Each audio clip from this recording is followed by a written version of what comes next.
आशा करता हूं आप सब बहुत अच्छे होंगे। मेरा नाम है सिद्धांत अग्निहोत्री। स्टडी ग्लोस पे आपका बहुत बहुत स्वागत है। बहुत बड़े तुर्रम खां हैं, कहीं के तुर्रम खां हैं, ज्यादा तुर्रम खां ना बनो।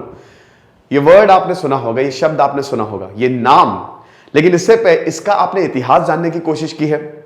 तुर्रेबाज खां या तुर्रम खां, ये जो शब्द है ये कहां से आया, ये नाम कहां से आया, हम बताएंगे आपको।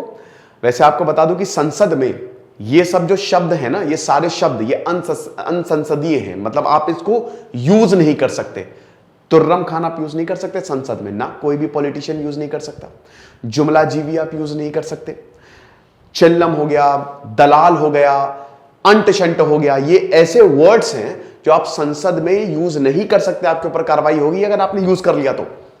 लेकिन तुर्रम खान, देखिए तुर्रम खान ना कई बार नेगेटिव कॉनोटेशन में यूज होता है कि आपने किसी को टॉन्ट मारा है, तुर्रम खां बन रहे हैं अपने आप को, है ना। लेकिन इसके पीछे का इतिहास आप समझिए, बहुत जबरदस्त है। कौन थे तुर्रेबाज खां उर्फ तुर्रम खां, चलिए बात करते हैं। लेकिन उससे पहले बात करेंगे हमारे यूपीएससी कोर्स की। दोस्तों हमने बहुत ही शानदार यूपीएससी कोर्स निकाला है। आंसर राइटिंग, एसे राइटिंग सब है। हिस्ट्री ऑप्शनल का कोर्स कब लोगे भाई? सोहेल सर आपको पढ़ा रहे हैं। इससे पहले सोहेल सर जहां पे पढ़ाते थे, ये सेम कोर्स 40 से 50 हजार रुपए का था, हमने बहुत कम किया है। तो भाई लाइव कोर्स शुरू है यार, बहुत सारे बच्चों ने ज्वाइन किया है, आप मिस मत करो। अभी सेल लाइव, और पीएसआईआर का भी हमने ऑप्शनल निकाला है। ओके, तुर्रम खान या फिर तुर्रेबाज खान कौन थे ये? वैसे तो इनको हैदराबाद के बेगम बाजार का एक छोटा सा सिपाही बताया गया है, लेकिन 1857 की क्रांति में इन्होंने अंग्रेजों की बैंड बजा दी थी।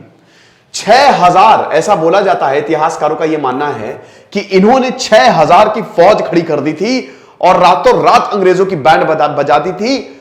छक्के छुड़ा दिए थे जो ये डेविडसन थे, जो कमांडर थे इनके, क्या नाम है, अंग्रेजों के।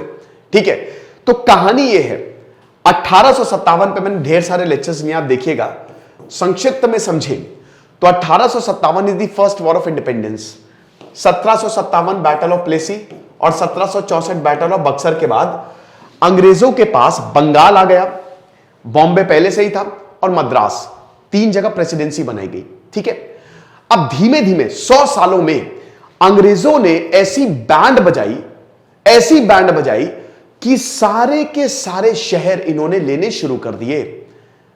एक के बाद एक इन्होंने बैटल्स लड़ी। इन्होंने मराठाओं से वॉर लड़ा, थर्ड एंग्लो मराठा वॉर, 1818 खेल खत्म मराठाओं का। कानपुर भेज दिया, बोला चुप रहना, पेंशन पर रहेंगे पेशवा, उससे ज्यादा कुछ नहीं। एंग्लो मैसूर वॉर हुआ 1799 में, हैदर अली, 1782 में वैसे ही हैदर अली की जान चली गई थी, उसके बाद उनके बेटे टीपू सुल्तान, तो 1799 में टीपू सुल्तान का खेल खत्म, मैसूर हमारे पास आ गया। 1846 आते सिखों का खेल खत्म। सिख जो थे बहुत बड़े फोर्स थे, लेकिन वो एम्पायर इनके पास आ गया, तो पूरा भारत इनके पास था। हद से ज्यादा एक्सप्लॉइटेशन, लोगों ने रिवोल्ट कर दिया, और भारत का रिवोल्ट सबसे बड़ा 1857 अगर आप ओल्ड कैम्ब्रिज अप्रोच पढ़ोगे ना, तो आपको मिलेगा अरे ये तो म्यूटिनी थी, ये तो सिपाहियों का विद्रोह था। No, it is the first war of independence. VD Savarkar ने ये बताया, वीर सावरकर ने, पहला था भैया, ये पूरा युद्ध था। मेरठ से शुरू हुआ, मंगल पांडे को फांसी दी गई ग्रीस्ड कार्ट्रिज की वजह से। वो जो बुलेट नई जो इनफील्ड कार्ट्रिजेस आई थी इनकी नई, उसमें जो था ना पीछे जो ग्रीस लगी थी, उनको काटना होता था। अब र्यूमर थी कि सच था कि वो जो ग्रीस होती थी ना जिसको काटना होता था, वो सुअर और गाय के मांस से बनी है। वो जो ग्रीस है ना, वो चर्बी उसमें लगाई गई है। तो आप देखिए, सुअर जो है वो मुस्लिमों के लिए एकदम अपवित्र, और गाय जो है वो भाई हिंदुओं के लिए बहुत ज्यादा पवित्र माना जाता है। तो मंगल पांडे ने मना कर दिया, बोला ना मैं तो नहीं करूंगा, और उसके बाद रिवोल्ट कर दिया। भाई पहले आपको बता दूं कि वो क्रांतिकारी थे, एक तरीके से पहले ऑफिशियल क्रांतिकारी जिन्होंने अंग्रेजों के खिलाफ रिवोल्ट किया, उनको फांसी दे दी गई। बस मेरठ में 10 मई मेरठ में ये आग फैल गई, और उसके बाद एक के बाद एक पूरे नॉर्थ इंडिया में बगावत हो गई। दिल्ली गए, जितने भी जवान थे दिल्ली गए। बहादुर शाह जफर को उन्होंने बोला कि हमारा आप नेतृत्व करिए। हालांकि बहादुर शाह जफर के पास, वो 60 साल के थे, वैसे ही उनके पास कोई चारा नहीं था, बहुत उम्र थी उनकी, नहीं 60 नहीं ज्यादा ही के थे, 70 साल से ऊपर ही थे। तो उन्होंने कहा कि चलो कोई बात नहीं भैया, अब आपने बोला है हम मान लेते हैं। तो Bahadur Shah Zafar actually was the last Mughal emperor, और उन्हीं को ही लीडर बनाया गया। तो 1857 की क्रांति यहां से शुरू हुई। अब देखिए इसके social causes, military causes, economic causes और immediate cause. Immediate cause grease cartridge था। अब इस पे तो पूरा एक अलग ही लेक्चर हो जाएगा, मैंने 3 लेक्चर लिए 1 घंटे का, आप वो देख लीजिएगा। तो यहां से शुरू होता है आपका फर्स्ट वॉर ऑफ इंडिपेंडेंस। अब देखिए हैदराबाद की बात करें तो हैदराबाद एक बड़ा अमीर राज्य हुआ करता था। हैदराबाद बहुत अमीर राज्य हुआ करता था। आसफ उद-दौला थे, कौन थे भैया, मस्त एकदम वहां के जो निजाम थे। अब जो हैदराबाद के निजाम थे उनका अंग्रेजों से ठीक चल रहा था, मतलब वो अंग्रेजों के खिलाफ जाने की उनकी कोई मंशा नहीं थी। हुआ क्या कि जो चीदा खान थे वहां के जमींदार, जब पता चला हैदराबाद वासियों को कि अंग्रेजों ने रिवोल्ट, क्योंकि हैदराबाद में कंडीशन सेम थी, अंग्रेजों ने हर जगह को एक्सप्लॉइट किया था। तो जब पता चला कि भैया सिपाहियों ने अंग्रेजों के खिलाफ रिवोल्ट कर दिया है, तो यहां के भी जमींदार खड़े हो गए। कुछ यहां के भी सिपाहियों ने बोला हम तो लड़ेंगे, और चीदा खान जो है वो दिल्ली की तरफ निकल गए। लेकिन उनको लगा निजाम उनकी मदद करेंगे, लेकिन निजाम ने मदद नहीं की, ऊपर से उनको अंग्रेजों को सौंप दिया। तो चीदा खान को रेजिडेंसी के जेल में, रेजिडेंसी में डाल दिया गया।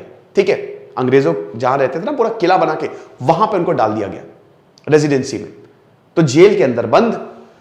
अब वहां से शुरू होता है तुर्रेबाज खां का सफर। भैया गली गली पोस्टर लगा दिए गए, युद्ध शुरू हो गया है। तुर्रेबाज खां उर्फ तुर्रम खां एक लीडर की तरह सामने आए, और उन्होंने 5000 से 6000 फौजियों को अपने साथ में लिया, और उन्होंने अंग्रेजों के खिलाफ रिवोल्ट किया। सबसे पहले चीदा खान को छुड़ाएंगे और उसके बाद अंग्रेजों को मारेंगे। तो चीदा खान को छुड़ाने ये 5000 सिपाही जो है, 5000 लोग, अब इसमें आम जनता भी शामिल थी, बहुत लोग वो थे जिनको एक्सप्लॉइट किया गया। तुर्रम खान उनको ले गए, लेकिन वहां पे एक जो मंत्री था उनके साथ, बता दूं तुर्रम खान के साथ मौलवी अलाउद्दीन भी थे, वो भी साथ हो लिए। लेकिन एक जो मंत्री था ना, उसने बगावत कर दी। उसको पता था प्लान का, और उसने अंग्रेजों को बता दिया कि रेजिडेंसी में आपके ऊपर हमला होने वाला है। वहां पे अंग्रेज पूरा बंदूक, गोली बारूद लेके तैयार। प्रॉब्लम यह थी ना कि सबसे बड़ा हारने का रीजन यह था 1857 में हम इसलिए नहीं जीत पाए क्योंकि अंग्रेजों के साथ थे आधुनिक हथियार, और हमारे पास क्या था, कुछ नहीं। हम लाठी डंडा तलवार, इसमें हमारी गलती नहीं थी भाई, वो अंग्रेज हैं, उन्होंने सारी पावर हमसे छीन ली। सारा पैसा वो बारूद और अपने आप को एक्सपैंड करने में लगा देते थे, लेकिन हम ऐसा नहीं कर सकते थे। तो हमारे पास जो था वो हम ले गए। 5000 लोग जो लाठी डंडों से लड़ रहे हैं, और उधर सामने तोप खाने। शाम को 6:30 बजे हम ये देखते हैं कि ये लड़ाई शुरू हुई। तुर्रम खान को यकीन नहीं हुआ, अरे बाप रे बाप, अंग्रेज पूरे तैयार बैठे हुए, उधर से भी भीषण हमला हुआ। लेकिन दोस्तों जो बीच की दीवार थी तुर्रम खान ने अकेले गिरा दी, और समझिए कि भारी पड़ गए। यहां पे तुर्रम खान और उनकी जो पूरी फौज है वो अंग्रेजों के ऊपर भारी पड़ गई, लेकिन तोप खानों के सामने आप नहीं टिक सकते। यहां पे हार तुर्रम खान की हुई, और उनके सिपाही जो थे वो मारे गए। सुबह 4 बजे तक ये पूरा युद्ध चला, ये मौत का तांडव हुआ। उसके बाद तुर्रम खान जो है वो वहां से भागे। क्यों भागे? ताकि और सेना को बुलाया जा सके। हालांकि एक इतिहासकार, मतलब एक पक्ष ये भी कहता है कि तुर्रम खान को उस समय गिरफ्तार कर लिया गया और जेल में डाल दिया गया। 24 जनवरी की बात है 1859, वहां से भी तुर्रम खान भाग गए, जेल तोड़ के भाग गए।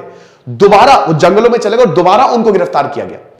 अब उनकी पहचान जो है वो यहां पे बहुत बड़ा निशान था, उससे हुई, और उनको फिर लाया गया। अब भैया ऐसा है ना कि जब उनको वापस लाया गया तो एक सबक था ये। अंग्रेजों ने जो 1857 में क्रांतिकारी थे उनको इतनी भयावह मौत थी और ऐसा मारा है सबको कि ये सबक बन सके, दोबारा रिवोल्ट करने की कोशिश मत करना। तो इनको बाल खींचते हुए इनको पूरा समझिए कि नुमाइश लगाई गई इनकी। रास्ते पे अंग्रेजों ने ऐसे खींच के लाई है। और एक पक्ष ये भी कहता है, कुछ इतिहासकारों का यह भी मानना है कि इनको पेड़ से लटका के मार दिया गया, गोली मार दी गई और वहां पे लाश ऐसी लटका दी गई। और एक का मानना है कि नहीं, इनको जेल में ले गए, इनको फिर काला पानी भेज दिया गया, अंडमान भेज दिया गया और वहां पे ही इनकी मौत हो गई। लेकिन कुछ भी हो दोस्तों, तुर्रम खान को अंग्रेजों ने पकड़ा और उसके बाद उनको मार दिया गया। बट ये जो कहानी है ना, ये अमर हो गई।